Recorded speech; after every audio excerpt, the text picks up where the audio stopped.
Hello Rebels and welcome back to my life. It's Writer Wednesday, where I talk about what I'm writing and hopefully inspire you to get back to what you should be writing. Today I want to talk about sophomore projects and why they often suck. I'm talking about the second book in a series, the second film in the trilogy, the second chocolate eclair. It's just not as tasty. You see this story all the time. A band releases their first album, it's amazing, it changes the face of music. Next year they release their second album, and it just kind of sucks. For many writers, their early work is considered their best work, full of the fresh vigor and excitement they felt as young artists before they became too rich and successful to connect with the crushing depression of the human condition. Or, you know, whatever. Is it true that you have to be unsuccessful to create very good art? I'm gonna go out on a very thick and sturdy limb here and say no. Tons of artists create good art in stable and prosperous conditions, and in fact, when a society has a huge economic boom, that's almost always followed by a huge artistic explosion as well. Unless you're the Mongols. In fact, many artists who you think were underground successes who struggled their way to the top were actually the daughters of fairly successful artists in that field who gave their kids a bit of a leg up. I think the reason sophomore projects are usually not as good as the first in the series is a much simpler one.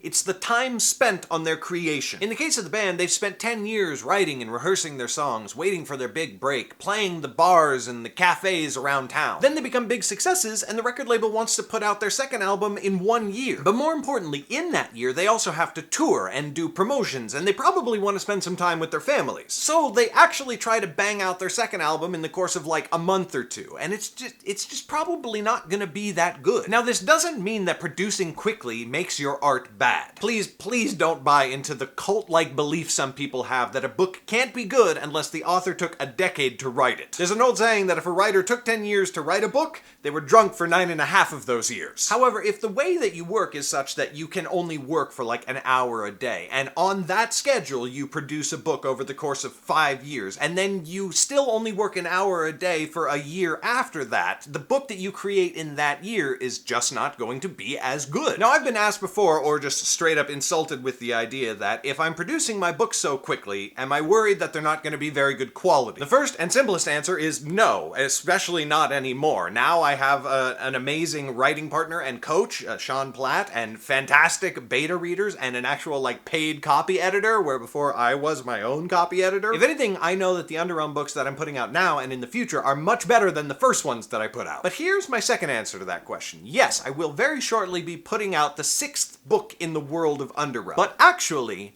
I'm still working on my freshman project. Underrealm as a world was conceived more than 6 years ago, and I'm fleshing those characters out now in their own individual series with a much larger umbrella series to come. But I already know how the story ends. There was a TV show in the 90s called Babylon 5. It was a 5-season show. I don't mean that it was canceled after 5 seasons or they decided to end it. It was a 5-season show. They wrote it as 5 seasons. They wrote the whole thing before they pitched it to networks, and in every pitch meeting they said, it's 5 seasons. That's how long the show is. Every network turned them down. They said, no, what if we want to end it earlier than that? Or what if it becomes really successful and we want to extend the length of the season? And then the writers said, no. It is a 5-season show. That is what it is. Eventually, someone took it, and it ran for 5 seasons. And the coolest thing was that because of the way it was constructed, you could put things in the first episode that didn't pay off until the very last episode of the entire show. I've never seen a TV show do that before, or since. It was incredible. And that is Underrealm. I thought of the ending for the last book before I thought up anything else, and I've been building toward that ending from the very first book that was put out. So in a very, very real way, the entire world of Underrealm and all of the various books that I'm writing within it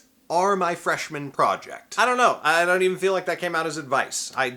Something I've been thinking about a lot recently, and I wanted to talk about it. And I don't want you to think that your first book has to be just the best thing ever because your second book won't live up to its legacy. Your second book doesn't have to be worse than your first one, and it probably won't be, especially since you will be thinking of the Sophomore Curse, right? And what I've discovered for myself is that the faster I work, the better the work becomes. Not just how quickly I produce a book, but the more concentrated my time is, the better all of that time is. So by spending a lot of time in concentrated bursts, I'm able to get more done more quickly. That's it for today, Rebels. I want to give a shout out to my supporters on Patreon who make my entire YouTube channel possible. If you want to be one of those excellent people or get signed copies of my books, there are links in the description to both of those things. Thank you so much for watching, and I will see you tomorrow.